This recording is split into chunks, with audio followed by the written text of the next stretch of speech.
Hi guys, welcome back to my channel. This is Kit here with a new video. This one isn't Amazon Flex related or app work related, but as you can see from the title, this is actually about my experience working for Ikea while I've been furloughed. So I haven't mentioned this on any of my other videos, I don't think. So basically I'll run through everything. So basically I work for an airline. I was furloughed from March through till the end of July. I started working a bit for doing Amazon Flex, and then a few months ago, towards the mid of my furlough, I think about August time. No, not August. No, June time, I started working for Ikea. All started back along when I was applying for lots of temporary jobs while I was furloughed, because I could just picture it going on and on and on and on. I applied for lots of jobs in retail, supermarkets, etc. And the one who got back to me and invited me for an interview online was Ikea. So I thought I would share with you the experience I had working for Ikea and giving you the lowdown and whether it is a good company to work for. So I'm going to start at the very beginning to the interview process and sort of try and keep it chronologically in order to the point of when I finished my contract yesterday. So because of the pandemic, the interview was online. It was a two-part interview, very simple. Obviously before the interview I applied, and that was very simple too. Basically just giving your details as you would normally, and then giving your CV basically to the company. They also reviewed it and liked my experience I had. So then I was offered a initial interview, which was basically using the HireView app, which a lot of companies I've seen you have used, especially long distance companies, for example. A lot of airlines use this app. Basically I was asked two questions. They give you the question, you have like 10 seconds to prepare your answer, and then the app will instantly record your answer. So this was two questions asked. I think one was, why do you want to work for Ikea and what can you bring? It was two very customer service sort of questions which you get asked at the majority of interviews you do. I believe I had maybe a minute or 2 minutes for each question to answer. So that was very simple. Did that. I did it in my car actually, like I do these videos usually. Did that in the car and didn't think very much of it, because I thought if I get this, great. If not, I continue to do more Amazon. Yeah, and they liked that. And then I had a second part to my interview, which was a bit longer. I think it was 20 minutes long, through the HireView app too, but it was actually with a person. So it was very similar to Skype, but it was on the HireView app, and it was with a manager at the store I worked at, who gave me different questions. Some were quite generic customer service questions, and then some were quite fun and light-hearted. For example, what's your favourite product at Ikea? What is your favourite section, area of Ikea? What's your favourite bit to look at? And all those sort of questions, which keeps it quite fun, and also talking about my experience and what I like to do and hobbies and stuff. So it was very casual, a very casual chat. That bit was cool, and at the end of the interview, the manager who interviewed me, which I saw maybe twice while I was working for Ikea, said, I wanted to give you the job at the beginning, but this is just a formality you have to go through. So once I heard that, I was very relaxed, and from that I sort of knew I got the job. From then to my induction day, it was maybe 2 or 3 weeks, I think.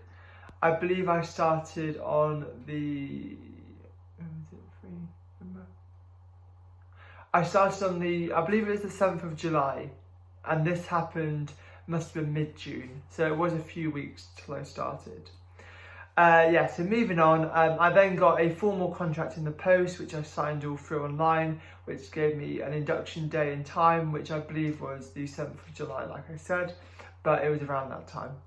The contract looked quite good, so it was basically a temporary contract of 20 hours per week, which was fine for me because I could obviously bolt that on to do Amazon. That's what I thought anyway. And the pay was the national living wage, which I'll let you work out how much that was. So for a retail job in where I live, it was quite good pay. The only disadvantage for me was that it was on the other side of town. So every time I had to drive there, I was driving half an hour through the middle of the town, the middle of the city I live in. So that wasn't always plain sailing. So came to my induction day. It was a 9 o'clock start. It was due to the pandemic. It was very, very basic compared to what they usually do.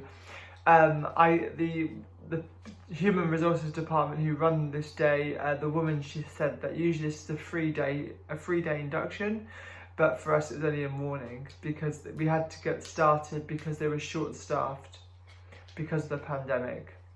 Very basic induction day, you know, making a name badge, which I have here. We did that was the icebreaker. And it was talking a bit about the different structures of Ikea, watching videos from the founder of Ikea, etc. And then getting our schedule basically for the coming weeks to plan our lives. So once that was all done, we had a little tour of our department we were working in. I was working in the bedroom department of Ikea. And some others got a living room department, and then some others were working in the market hall area, which you'll be familiar with if you've ever been to Ikea. And that was all good. That was all pretty much good. And I left that with my shifts and my uniform, and that was on the Tuesday, and then my first shift was on the Thursday, so I had one day off, so to speak, and then back into retail on Thursday. So I hadn't worked in retail since I was like 17, 18, when I used to work part-time years ago. So I completely forgot what it was like, really, and what a day of retail was like. The first shift I had at Ikea was on that Thursday, and it was 12 midday until 9 p.m, so it was a 9-hour shift. I was going into this expecting to have one 30-minute break, which is standard for, government standard. That's what I was expecting. Got there at midday, and I was told by my colleague I was working with that actually when you work for Ikea, their policy is you get 2 breaks during the night over a 7-hour shift, I believe. So for the 9-hour shift I was doing, 2 breaks, you get one 45-minute break and then one, I want to say 20-minute break, and the 20-minute break is paid and the 45-minute break is unpaid. So I thought this was really fair, quite good, really good of the company to do, especially when you're working on your feet in an environment like that. It's obviously going to be quite hectic. That first day I was there, so it was me and this other girl who was really nice, but obviously I didn't have a clue about what I was doing. I didn't know the system. I had a login but couldn't really use anything. So I was basically just a doorpost for the day.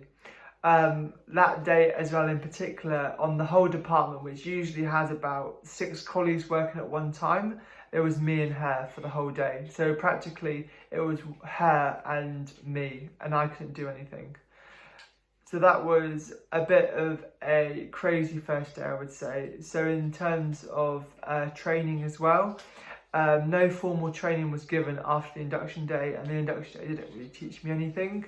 There was quite a lot of systems that I was expected to learn on the job, which from working in an airline industry where you have 6 weeks of intense training to do the job, this was a bit of a difference, although it was retail and not as safety critical.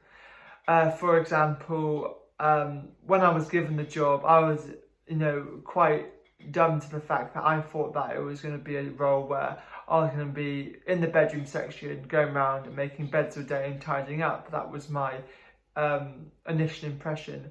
However, being in the store on that first day, I actually realised that there was so much more to it.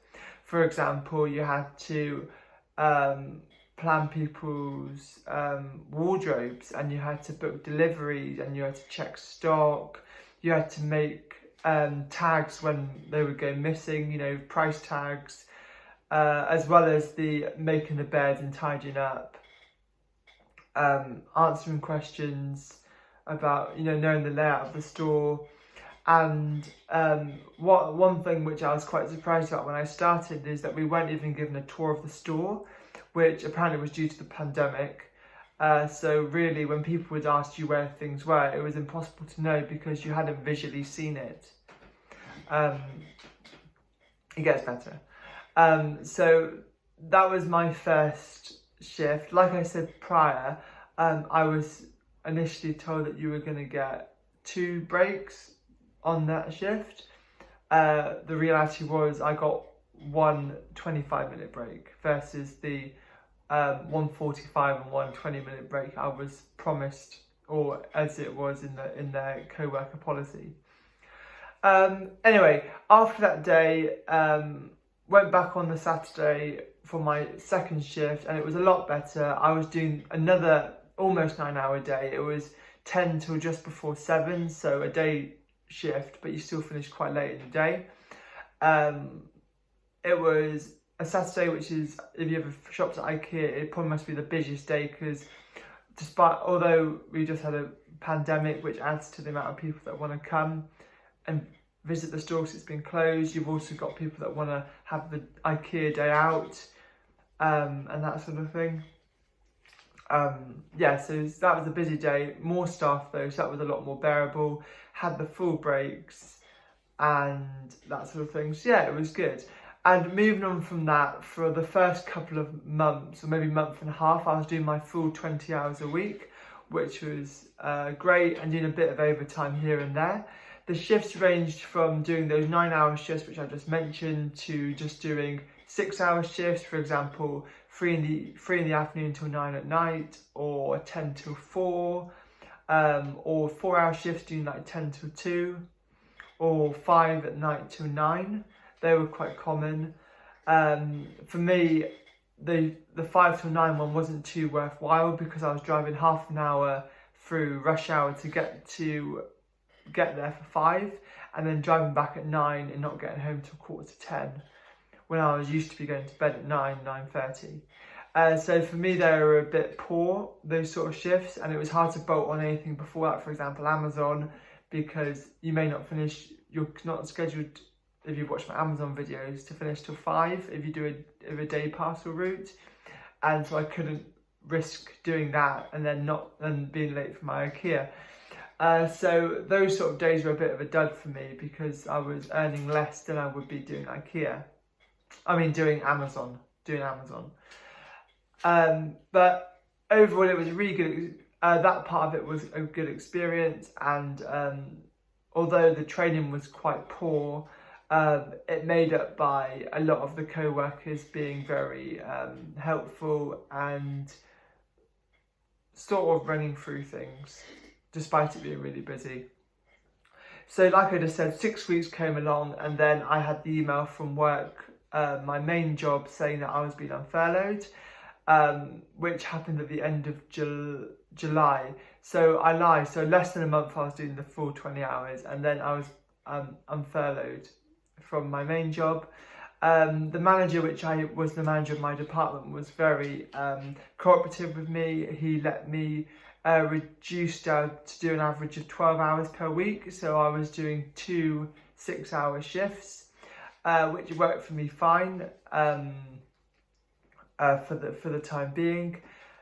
So I was doing, if I was having 2 days off, I was working at Ikea for those 2 days, and I was doing 10 till 4, or a couple of days I did 3 till 9, which, to be honest with you, I did as a favour to them because they were quite short-staffed, and it was quite hard for me to do my flying job with the airline and then on my 2 rest days go and work at Ikea, although they were usually day shifts.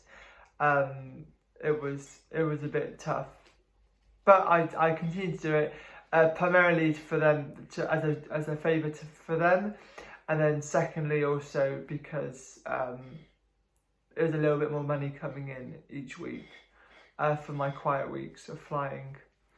So that bit was great. I did mention to them that I would have liked to be kept on a lower hours contract. Some people I mentioned this to were quite positive and said that could be an option, but then there were others who were maybe more set in their Ikea ways and basically said that the minimum hours you could do on the department I was on was like 16 hours a week, and any less just wouldn't work. And thinking of more and more excuses as to why